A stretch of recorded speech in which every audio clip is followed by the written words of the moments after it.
नमस्कार। नियमित कार्यक्रम 6 प्रश्नमा यहाँलाई स्वागत छ। म राजीव खत्री। लकडाउन खुकुलो बनाएपछि आम सर्वसाधारण घरबाट निस्कने क्रम बढेको छ। सरकारले मंगलबार राति 12 बजेपछि लागू हुने गरी 120 दिन लामो लकडाउन अन्त्यको घोषणा समेत गरिसक्यो। अब लामो दूरीको यातायात, विद्यालय, मनोरञ्जन स्थल, भोज आदि केही क्षेत्रमा मात्र बन्द गरिएका छन्। लकडाउन खुकुलो भएसँगै सडकमा देखिएका सवारी साधन र मानिसको चहलपहलले कोभिड-19 को संक्रमण त्रास बिर्स्याइदिएको छ। तर कोरोना संक्रमणको जोखिम टरेको छैन। लकडाउन खुलेपछि संक्रमण फैलिएका धेरै देश छन्। नजिकको उदाहरण दक्षिणको छिमेकी देश भारत हो। त्यहाँ करिब 12 लाख मानिस संक्रमित र 28,000 भन्दा बढीको मृत्यु भइसकेको छ। यही परिदृश्य नेपालमा पनि दोहोरिन सक्ने जनस्वास्थ्य विज्ञहरूले चेतावनी दिइरहेका छन्। के अब नेपालमा संक्रमणको सम्भावना टरेको हो त? अब सतर्कता अपनाउनु पर्दैन? अब आम सर्वसाधारणले केही गर्नुपर्ने अवस्था छ कि छैन सुरक्षाका लागि? यस्ता विषयमा अलमल छ। यही प्रश्नको जवाफ आज हामी खोज्ने प्रयासमा छौँ। हामीसँग हुनुहुन्छ त्रिभुवन विश्वविद्यालय शिक्षण अस्पताल महाराजगञ्जका सहप्राध्यापक एवं वरिष्ठ छातीरोग विशेषज्ञ डाक्टर निरज बम। डाक्टर साहब, यहाँलाई स्वागत छ। धन्यवाद। आराम हुनुहुन्छ? हजुर, आराम। अहिले पछिल्लो समय लकडाउन केही खुकुलो भएसँगै अहिले पूर्ण रूपमा हटेको छ। हजुर। केही क्षेत्रलाई छोडेर यो सँगसँगै संक्रमण बढ्ने जोखिम पनि बढेको भनेर विज्ञहरूले चिन्ता व्यक्त गरिरहेका छन्। वास्तवमै चिन्ता व्यक्त गर्नुपर्ने अवस्थामा हामी छौँ कि छैनौँ? चिन्तित हुनुपर्ने अवस्थामा छौँ कि छैनौँ? अब यो एकदमै राम्रो प्रश्न गर्नुभयो। हामीले अघि हजुरले भने जस्तो हाम्रो यहाँ चाहिँ लकडाउनहरूको अन्त्य भएको छ, लुज डाउन, र केही क्षेत्रमा प्रतिबन्ध कायम राख्दै लकडाउन बन्द भएको छ। यो विभिन्न यसका पाटाहरू छन्, जस्तो आर्थिक, सामाजिक, विभिन्न कुरा, धार्मिक कारणहरू, विभिन्न कारणहरूले गर्दाखेरि यो खोलिएको हो। तर पनि हामीले एउटा कुरा के बिर्सिनु हुँदैन भने हाम्रो देश भनेको भारतसँग हाम्रो बोर्डरको सिमाना खुल्ला छ। हामी भारतसँग धेरै नजिक छौँ। लगायत विश्वको अन्तर्राष्ट्रिय परिवेश हेर्दाखेरि पनि जस्तो खोलिसकेपछि फेरि लकडाउनमा गएको, जस्तो अस्ट्रेलियाकै कुरा गरौँ, अमेरिकामा ठाउँ ठाउँमा, भारतको बिहार लगायत महाराष्ट्र, होइन, त्यसपछि गोवा लगायत विभिन्न राज्यहरूमा फेरि लकडाउन गरिएको छ अहिले। त्यसैले गर्दाखेरि हामी सतर्क रहनुपर्छ, सचेत रहनुपर्छ। र लकडाउनको अन्त्यको साथै पेन्डेमिक अर्थात् यो महामारीको अन्त्य भएको छैन। फेरि पनि फर्कने सम्भावना छ र शङ्का व्यक्त भएको छ। विभिन्न अन्तर्राष्ट्रिय मिडियाहरूबाट आएको छ, विज्ञहरूबाट हामीले सुनिरहेको छौँ। यो जनस्वास्थ्य विज्ञहरूबाट दोस्रो लहर फेरि आउन सक्ने सम्भावना छ, होइन? यो अन्त्य भएको छैन, किनभने यो व्याप्त त छ भाइरस स्टिल हाम्रो ह्युमेन उसमा, बडीमा अर्थात् फिजियोलोजिकल उसमा स्ट्याटसमा स्टिल कायम रहेको अवस्थामा कुनै पनि बेलामा फेरि हामीले पहिलाकै परिस्थितिमा फर्किनु पर्ने सम्भावना चाहिँ म अझै पनि देख्छु। यसलाई हामीले पूर्ण रूपमा सुरक्षित रह्यौँ र पेन्डेमिक अर्थात् महामारीको अन्त्य भयो भनेर घोषणा गर्न सक्ने स्थिति छैन अझै। डाक्टर साहब, जसरी अब सरकार पनि कहीँ न कहीँ प्रेसरमा परेको देखिन्छ, आम सर्वसाधारणको दैनिकीसँग जोडिएको विषयवस्तु पनि भयो, प्रेसरमा रहँदै गर्दा उसले लकडाउन पनि हटायो। तर अर्को तर्फबाट हेर्ने भने जनस्वास्थ्य विदहरूले चाहिँ यो सरकारको अपरिपक्व निर्णय हो, यो निर्णय हुनु हुँदैन थियो भन्ने कुरा आइरहेको छ। या यसको विकल्पको रूपमा अरू केही विकल्पहरू पनि थिए, या यो नै सही थियो? अहिलेको जुन किसिमले हटाइयो यो नै उपयुक्त थियो? अब यसमा विभिन्न पाटोहरू छन्, विभिन्न एङ्गलहरूबाट हेरिदिनु पर्ने हुन्छ। सरकारका पनि आफ्ना बाध्यताहरू थिए होलान्, होइन? किनभने पर्यटन व्यवसाय, मैले पत्रिकामा हेरेअनुसार पर्यटन व्यवसाय, अन्य व्यापारीहरू अर्थात् दैनिकी गरेर खाने मजदुरहरू लगायत विभिन्नको प्रेसरहरू, सामाजिक आर्थिक विभिन्न कारणहरूले गर्दा हुनसक्छ। तर पनि यसलाई मेरो व्यक्तिगत विचारमा भन्दाखेरि यसलाई स्टेप वाइज हामीले 2 हप्ताको लागि फेरि लुज डाउन गर्दै गरेर हटाएको भए 1 महिनामा एकैचोटि 1 गतेदेखि भदौ 1 गतेदेखि हटाउने घोषणा नगरिकनै बिस्तारै स्टेप डाउन गर्न सकिन्थ्यो कि भन्ने अरू एउटा प्रश्न हो। जसले गर्दाखेरि अहिले एक्ज्याक्टली लकडाउन गर्दाखेरि एउटा साइकोलोजिकल जनमानसमा के पर्यो भन्दाखेरि जस्तो धेरै दूरदराजमा के असर, साइकोलोजिकल मनोवैज्ञानिक असर के पर्यो भने कोरोनाको अन्त्य भयो, महामारीको अन्त्य भएको हुनाले नेपाल सरकारले पहिला सुरुमा त्रास फैलिएको थियो, किनभने सरकारले कडा गर्दाखेरि र विभिन्न सञ्चार माध्यमहरूबाट पनि आउँदाखेरि मान्छेहरू त्रसित भएर एकदमै सुरक्षित बस्न खोज्नु भएको थियो। तर अहिले साइकोलोजिकल मनोवैज्ञानिक असर के पर्यो भन्दाखेरि एकैचोटि लकडाउनलाई अन्त्य गर्दाखेरि, अन्त्य भनेर जसरी आए नि, मान्छेहरूको चाहिँ एउटा साइकोलोजिकल मनोविज्ञानमा के पर्यो भने महामारीको पनि अन्त्य भयो भन्ने परेर गर्दाखेरि धेरै जस्तो हामी हेर्छौँ सचेत रहनुहोस्, सुरक्षित रहनुहोस् भन्ने विभिन्न ठाउँबाट अनुरोध आउँदै पनि भिडभाडहरू बजारमा गएर हेर्नुहोस् हैन, त्यस्तै गरेर सार्वजनिक यातायातमा गएर हेर्नुहोस् भिडभाडहरू सुरु भइसकेको छ। त्यसैले गर्दाखेरि यसलाई स्टेप डाउन गरेर विभिन्न चरणमा गर्दाखेरि उपयुक्त हुन्छ जस्तो मलाई लाग्छ। जस्तो हिजोको दिनमा भारतमा कोरोना संक्रमण देखिँदै गर्दा जति बेला नेपालमा देखिएको थिएन, तर पनि नेपालमा सबैजना त्रसित भएर घरभित्र बस्ने अवस्था थियो। तर आज नेपालमा कोरोनाको संक्रमण केही हदसम्म घटेको छ, तर रोकिएको त होइन, सङ्ख्या छ, समुदाय स्तरमा छैन पर्याप्त, अहिलेसम्म जानकारी त्यो पनि आइसकेको छैन। तर यति हुँदै गर्दा पनि आम मानिसमा जुन किसिमको सोच कोरोनै छैन जस्तो तरिकाले बजारमा हामी खुल्लाम खुल्ला हिँड्ने अवस्था बनिरहेको छ, यो किसिमको मनोविज्ञान चाहिँ कसरी आयो, के लाग्छ यहाँलाई? अब यो त मलाई के लाग्छ भने धेरै दिन लकडाउनले गर्दाखेरि होइन, यो अब रोगले भन्दा पनि भोकले मर्ने स्थिति आयो भन्ने हिसाबले साइकोलोजिकल त्यतातिर पनि असर पर्यो। र अर्को कुरा के भयो भन्दाखेरि मान्छेहरूमा अब चाहिँ धेरै जसो भन्छन् धैर्यताको बाँध पनि टुटेको अवस्था हो यो हैन। यी विभिन्न यावत कारणहरूले गर्दाखेरि मान्छेहरू बजारमा निस्केर अहिले जान थाल्नुभयो। तर पनि यदि अर्को कुरा मान्छेहरूमा के त्रास हट्यो भन्दाखेरि जस्तो हाम्रो यहाँ परीक्षणहरूको दायरा घटेको हो कि भन्ने पनि मलाई लाग्छ व्यक्तिगत रूपमा। र कम सङ्ख्याहरू पहिला 700-800सम्म दैनिक लगभग 1000 पनि पुगे होइन, तर अहिले आएर 100को सङ्ख्यामा 50को सङ्ख्यामा देखिन थाले। त्यसले गर्दाखेरि मान्छेहरूलाई कोरोना घट्यो कि भन्ने पनि भयो।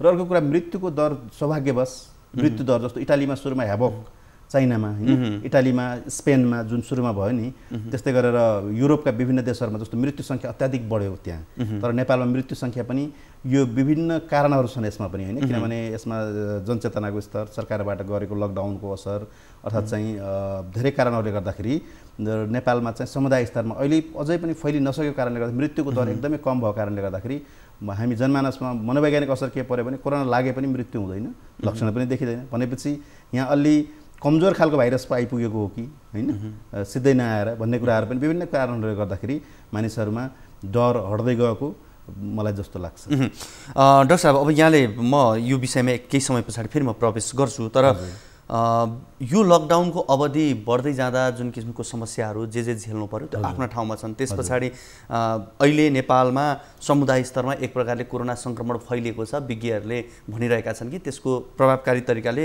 यसका दायरा बढाइएन, त्यस कारण नदेखिएको हो भन्ने कुरा हुँदै गर्दा तपाईँलाई के लाग्छ, समुदाय स्तरमा काहीँ न काहीँ चाहिँ सङ्क्रमण बढेको छ, त्यो नदेखिएको हो भन्ने चाहिँ हो कि जुन किसिमले मानिसले आकलन गरिरहेको छ त्यो किसिमले समुदाय स्तरमा छैन, भित्रभित्र चाहिँ बढेको छैन भन्ने अवस्थामै हुनुहुन्छ? अब यो चाहिँ एकदमै कठिन प्रश्न छ अहिले पनि होइन। यो स्टिल गभर्मेन्टलाई पनि आन्सर दिने, नेपाल सरकारलाई पनि एकदमै गाह्रो छ। टिप अफ द आइसबर्ग मात्रै भन्छौँ न, जस्तो एउटा आइस समुद्रमा हुँदाखेरि माथि टिप मात्र देखिएको पनि हुनसक्छ। तर पनि समुदाय स्तरको लागि अब विभिन्न 4-5 हजार परीक्षणहरू पनि भयो, त्यसमा पनि देखिएको नदेखिएको कारणले गर्दाखेरि छैन त भन्न सकिँदैन होइन।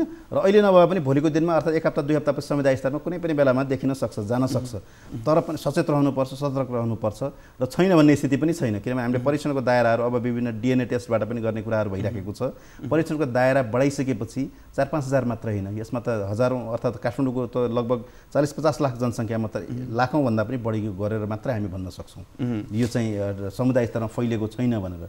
तर अहिले ठोकुवा गरेर समुदाय स्तरमा छैन भन्न चाहिँ सकिने स्थिति छैन। जस्तो चीनमा जतिखेर यो सङ्क्रमण देखियो र त्यसपछि युरोप हुँदै यो सङ्क्रमण फैलिँदा जुन किसिमको मृत्युदर देखियो, त्यो मृत्युदर नेपालसम्म आइपुग्दा अघि यहाँले थोरै इङ्कित पनि गरिसक्नु भएको छ, त्यो मृत्युदर कम देखियो नेपालमा। तर भारतमा त मृत्युदर कम भएको भनेर भन्न सकिँदैन। हाम्रै जस्तो जीवनशैली सबै किसिमको अवस्था भएको भारतमा त्यो अवस्था छ भने नेपालमा के हदसम्म कम देखियो। तर यति बोर्डर जोडिएको देश, त्यसपछि युरोप, अमेरिका, गल्फ कन्ट्रीबाट नेपालीहरू आउने क्रम पनि छ, उनीहरूमा नि कोरोना देखिएको छ। यी सबै आधारले कोरोना नेपालमा प्रवेश भयो र जतिमा देखियो त्यो कमजोर किसिमको थियो भनेर भन्न सकिन्छ? अब यो एक्ज्याक्टली संसारमा स्टिल अझ धेरै कुराहरू अननोन नै छन् कोरोनाको बारेमा होइन। यसको मृत्यु कसरी भइरहेको छ, थ्रोम्बोसिस अर्थात् रगत जमेर भन्ने कुराहरू आइरहेको छ, विभिन्न कुराहरू स्टिल अन्डर रिसर्च नै छन्। तर नेपालमा आएको भाइरस कमजोर हो भन्ने यथास्थ प्रमाण पनि छैन होइन। र यो कुनै यसको चाहिँ साइन्टिफिक इभिडेन्सहरू पनि छैन, वैज्ञानिक तौरले प्रमाणित पनि भएको छैन।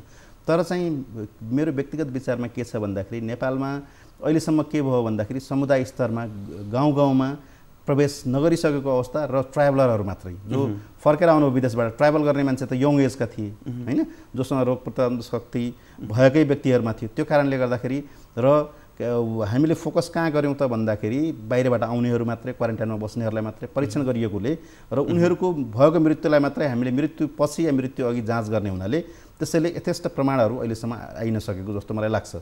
तर पनि समुदाय स्तरमा गइ नसकेको हुनाले मृत्युको दर अलिक कम भएको हो कि जस्तो मलाई लाग्छ। दर्शकवृन्द, हामी आज विशेष गरी लकडाउन हटेसँगै आम सर्वसाधारणहरूको चहल पहल निकै नै बढेको छ, सक्रियता बढेको छ, बजारमा हामी त्यो देख्न सक्छौँ र हामीमा त्यो सचेतता अलिकति केही कम भएको हो कि भन्ने सन्दर्भमा रहेर हामी कुराकानी गरिरहेका छौँ। यो कुराकानीलाई हामी निरन्तरता दिनेछौँ। यति बेला भने पालो भएको छ ब्रेकको।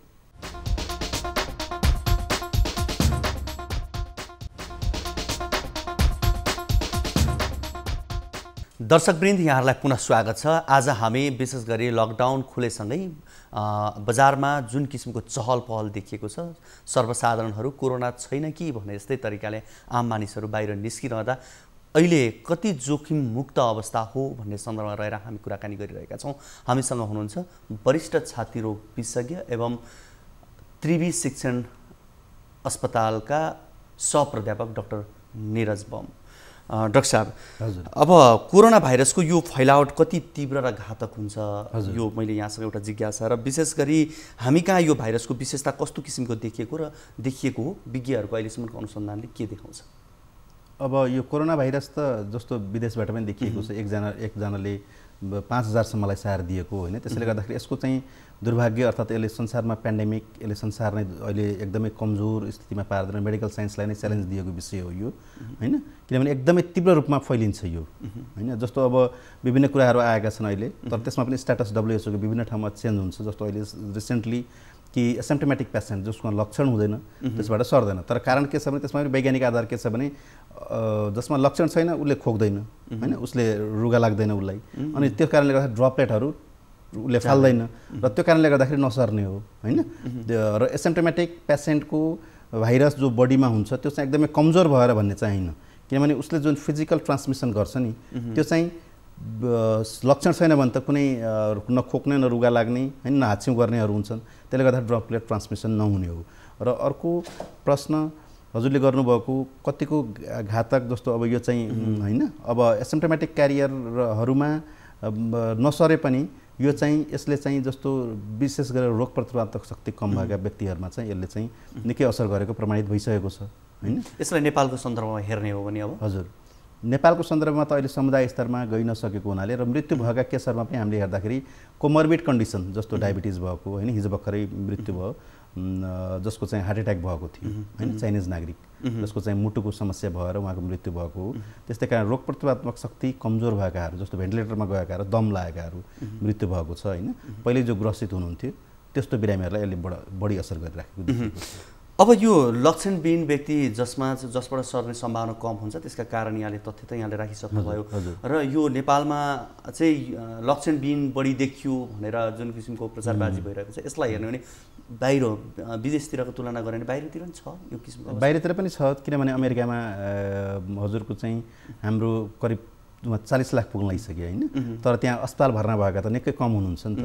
अनि त्यसैले एसिम्प्टोमेटिक क्यारियरहरू त धेरै छन्, त्यसले गर्दाखेरि नै यसको दुर्भाग्यपूर्ण, यसको खतरनाक स्थिति भनेको त्यही हो। कसलाई लक्षण नै नभएको व्यक्तिमा पनि कोरोना हुनसक्छ, उसले त धेरैलाई ट्रान्समिट गरिदिन्छ होइन। त्यसले गर्दाखेरि यसको चाहिँ नराम्रो पक्ष नै त्यही हो यो रोगको।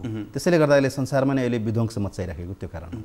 अहिले नेपालमा PCR परीक्षणकै कुरालाई लिएर धेरै प्रश्नहरू उठे, कम भयो PCR परीक्षण जुन किसिमले हुनु पर्थ्यो भएनन् भन्ने कुरा, जुन प्रश्नहरू आइरहे। यी सबै सन्दर्भमा हामी अमेरिका युरोपको कुरा नगरौँ, तर दक्षिण एसियाको तुलनामा गर्ने भने नेपालको अवस्था कस्तो हो परीक्षणको दायरा? अब नेपालमा हामी त लगभग 2-4 हजार 6 हजार 7 हजार गर्छौँ होइन। तैपनि मलाई पनि व्यक्तिगत रूपमा अनुभव भएको चाहिँ कम भएकै हो, अलि धेरै हुनु पर्थ्यो। जस्तो मैले विभिन्न ठाउँमा त्रिवी शिक्षण अस्पतालमै देखेँ, त्यहाँ पनि जो चाहिँ गराउन चाहनुहुन्छ होइन, इभन अहिले त पैसा तिरेर गर्नु परेको छ 5500, तैपनि सहज छैन, रिपोर्ट आउने दिन पनि धेरै दिन लाग्छ होइन, सहज छैन। जसले म पैसा तिर्छु भन्नेहरूलाई पनि लामो समय पर्खनुपर्छ होइन। ठाउँ ठाउँमा जस्तो टेकुमै कुरा गरौँ, पाटनमै कुरा गरौँ, पालो कुर्नुपर्ने हुन्छ र रिपोर्ट पनि ढिलो आउँछ। त्यसले गर्दाखेरि सहज पक्कै पनि छैन, अझै पनि भएको छैन। र हामी समुदाय स्तरमै गर्ने कहिलेसम्म पुग्ने त्यो त नेपाल सरकारको अब पोलिसी कसरी डेभलप हुन्छ। कारण के हामीसँग जनशक्ति अभाव, ल्याबहरूको कमी नै हो? ल्याबको कमी पनि मलाई महसुस भएकै हो, जनशक्तिको पनि अभाव नै रहेको छ स्टिल होइन, गर्ने प्रयास गर्दा पनि। र किटहरूको पनि हैन स्टिल हामीले यथेष्ट मात्रामा पाउन सकेको छैनौँ र हामीसँग भएका मेसिनहरूको क्षमता पनि त्यति धेरै छैन जो कि हामी 1 लाख नै दैनिक गर्न सकौँ अथवा 10,000 भन्दा माथि नेपाल सरकारले मन्त्रालयको चाहना अनुसार पनि हुन सकेको छैन। 10,000 भन्दा माथि प्रत्येक दिन गर्ने भन्दा भन्दै पनि अझै पनि 6-7 हजारमै हामी अड्किराखेको छौँ। 5,000 कहिले 4,000 हैन जस्तो ठाउँमा पेरिफेरीमा भएका जस्तो सुदूरपश्चिममा भएको मेसिनहरू बिग्रेका छन् हैन धनगढीमा भएको मेसिन भनौँ या महेन्द्रनगरमा के अरे डडेलधुरामा ठाउँमा अहिले स्टेब्लिस हुँदैछन् मेसिनहरू तैपनि यथेष्ट मात्रामा गर्न नसकेको क्यापासिटी कम भएकाहरू पनि छन्। सबै कुरा आर्थिकै कुरा आउँछ फेरि अझ हैन यो कुराहरूले अब यो अहिले विशेष गरी हामीले यहाँ लकडाउन पूर्ण रूपमा हटाउँदै गर्दा भारतबाट नेपालीहरू कसरी भित्र आइरहेका छन् या बाहिर भित्र जाने बोर्डरका कुराहरू पनि जोडिएका छन्। यसबाट संक्रमण फैलिने या जोखिम बढ्ने सम्भावना यहाँले कतिको देख्नु? यो त एकदमै राम्रो प्रश्न हो। निश्चय नै म पनि भारततिर हेर्छु हैन मैले डाटा नेपालको त हेर्ने भन्दा पनि भारततिरको हेरिराखेको छु प्रत्येक दिन आफै व्यक्तिगत रूपमा पनि किनभने भारतसँग हाम्रो धेरै कुराहरूमा भारतमा यदि कुनै नयाँ रोग आयो भने नेपालमा पनि आइ नै हाल्छ। भारतको भविष्यसँग नेपालकै यो कोरोनाको भविष्य जोडिएको जस्तो मलाई लाग्छ अब चाहिँ हैन। भारतमा बढ्दैछ मृत्युदर पनि लगभग 30,000 पुगिसके र त्यहाँ फेरि लकडाउन जाने स्थितिमा आएको छ। त्यसैले गर्दाखेरि अहिले सहज भइराखेको छ। हामी जति सहज बनाउँछ त्यति नै छिटो तीव्र रूपमा नेपालमा पनि सुरु नै हुन्छ पक्कै पनि किनभने हाम्रो नेपालमा अहिले पनि कोरोना जति केसहरू आए धेरै जसो योगदान त भारतबाटै आएका व्यक्तिहरूबाट भएको छ हैन। त्यसैले गर्दाखेरि अझै पनि बोर्डरलाई कडा गरेर राख्नै पर्ने हुन्छ जस्तो लाग्छ मलाई र क्वारेन्टाइनको व्यवस्थाहरू कन्टिन्युस रूपमा अझ कडा गराएर राख्नुपर्ने हुन्छ र परीक्षणको दायरा पनि पक्कै पनि बढाउनु पर्छ। बढाइएन भने किन हामी सन्तुष्ट र हुने बेला स्थिति नै छैन अझै पनि हैन। यो किन संसारको एउटा रेकर्ड हामी हेर्न सक्छौँ दोस्रो लहर फेरि गएको छ जस्तो चाइनामा फेरि लकडाउन गरियो हैन। पहिला तपाईको चाहिँ वुहानमा थियो त्यसपछि बेजिङमा पनि लकडाउन भयो ठाउँमा चाइनामा साङ्घाईतिर लकडाउन गरियो रसियामा फेरि लकडाउनमा गयो हैन। त्यसैले गर्दाखेरि नेपालमा अझै पनि त्यो स्थिति आउन सक्ने धेरै ठुलो सम्भावना छ। यो अलिकति अचम्म लाग्ने कुरा नि डाक्टर साहब विशेष गरी नेपालमा जुन किसिमले परीक्षणको दायरा बढाउनु पर्थ्यो त्यो परीक्षणको दायरा भएन भन्ने प्रश्न एकातर्फ छ। अर्कोतर्फ कोरोना सङ्क्रमितको सङ्ख्या दिनदिनै घटिरहेको छ अनि आम मानिसहरू बजारमा अब कोरोना छैन जस्तो तरिकाले हिँड्नु परेको छ। अनि केही व्यक्ति विज्ञहरू जो निजी क्षेत्रमा काम गर्नुहुन्छ उहाँहरूले खुला रूपले भनिरहनु भएको छ कि यो सरकारले एकदम गलत निर्णय गर्यो समुदाय स्तरमा कोरोना छ परीक्षणको दायरा पुगेको छैन भनिरहेको छ। यी सबै कुराहरू छन् वास्तवमै हामी कहाँ कोरोना घटेकै हो भनेर ढुक्क हुने अवस्था हो कि होइन र अहिले यो जस्तो अवस्था देखिरहेको छ नि सङ्ख्या चाहिँ सङ्क्रमितको सङ्ख्या घटिरहेको छ नि यो के हो खास?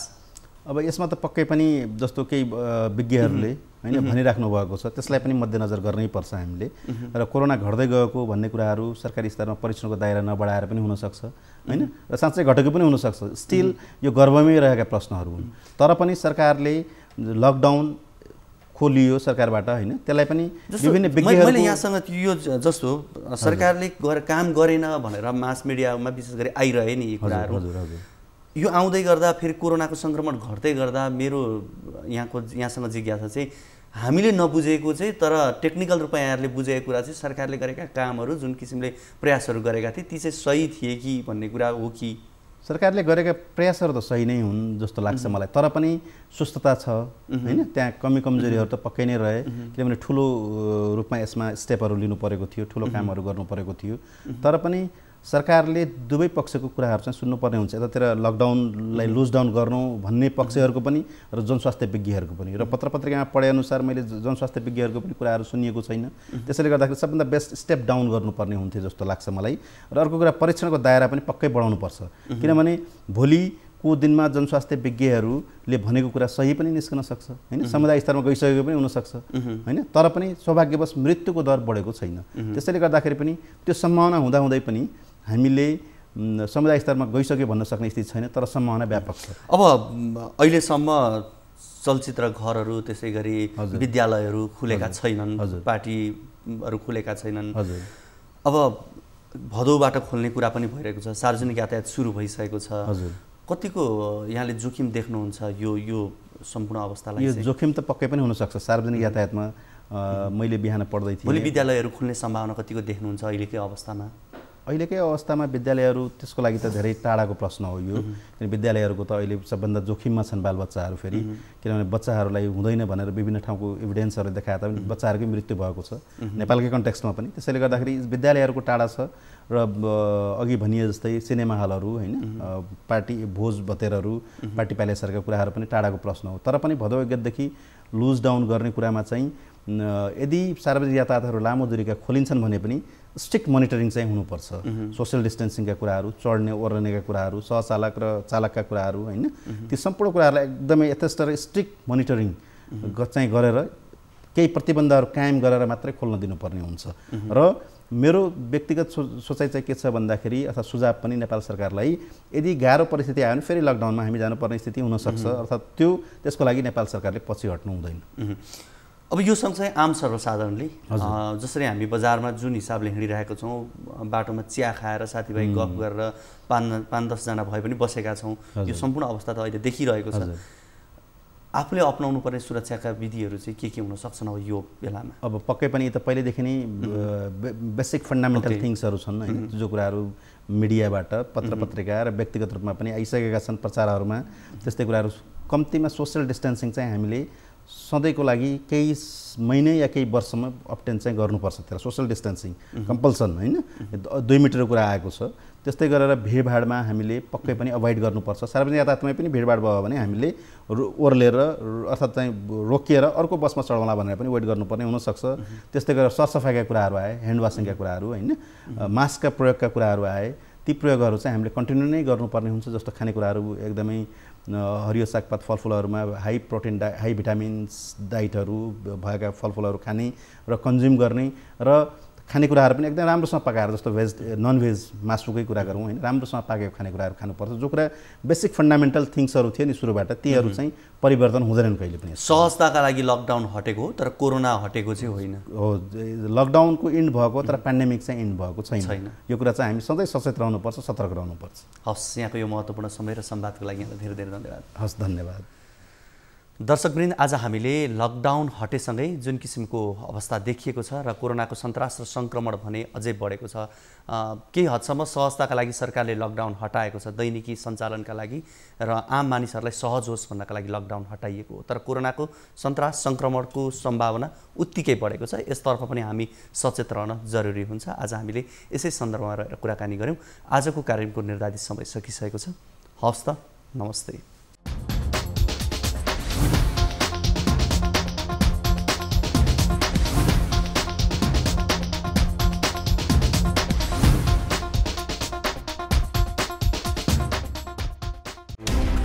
कोरोनाले सिर्जना गरेको सङ्कटमा पल पलका न्युज अपडेट र हर क्षेत्रको कभरेजका लागि न्युज 24 नेपाल युट्युब च्यानललाई सब्स्क्राइब गर्नुहोला।